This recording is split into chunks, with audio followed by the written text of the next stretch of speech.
জুলাইয়ে আমাদের ছেলেরা, আমাদের সন্তানেরা সবাই মিলে যে লড়াইটা করলো, আমরা একেবারে জুলাই যুদ্ধ অনেক বড় করে দেখি। পরিবর্তন এসেছে, নতুন নির্বাচন হয়েছে, পার্লামেন্ট তৈরি হয়েছে একটা নতুন, তাই না? সেই সঙ্গে সঙ্গে অনেক আশা প্রত্যাশা আমাদের তৈরি হয়েছে। আবার চারদিকে আমরা দেখছি যে একটা ভয়াবহ একটা অবস্থার মধ্যে আমরা আছি। ফ্যাসিস্ট যারা ছিল তারা দেশটাকে ধ্বংস করে চলে গেছে, অর্থনৈতিক অবস্থা লুটপাট করে নিয়ে গেছে, বিদেশে টাকা পাচার করেছে, ব্যাংকগুলো লুট করে নিয়েছে, আমাদের শিক্ষা প্রতিষ্ঠানগুলোকে ধ্বংস করে দিয়েছে, আমাদের স্বাস্থ্য ব্যবস্থাকে ধ্বংস করেছে, আমাদের যে প্রশাসনিক কাঠামো তাকে পর্যন্ত ভেঙে দিয়েছে। প্রিয় ভাই বোনেরা, এর বিরুদ্ধে লড়াই করে যুদ্ধ করে কিন্তু আমরা এই অবস্থার পরিবর্তন ঘটিয়েছি।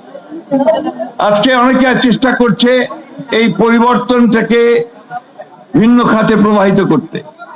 অনেকে চেষ্টা করছে যে আবার দেশে কিছু কোনো ছোটখাটো ইস্যু নিয়ে বা অন্য কোনো ইস্যু নিয়ে একটা আপনার কিছুটা বলা যেতে পারে গোলযোগ সৃষ্টি করতে। আমরা কেউ চাই না দেশে আর গোলযোগ হোক। চাই ভাই, এই যে দেখে আসলাম মাঠে প্রচুর ধান কাটছে কৃষকেরা, আপনার ধানের ন্যায্য দামটা চান, তাই না?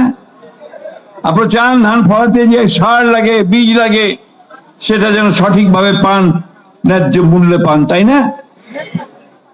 আমরা চেষ্টা করছি, তারেক রহমান সাহেবের সরকার চেষ্টা করছে এই জিনিসগুলোকে ঠিক করার জন্য।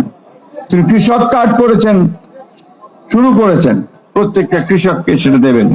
আজকে রবীন্দ্রনাথের এখানে এসে তার কৃষি চিন্তার মধ্যে দিয়ে সেই কথা আমার মনে পড়ছে যে রবীন্দ্রনাথও ভেবেছিলেন যে কৃষকের অবস্থা তিনি পরিবর্তন করবেন।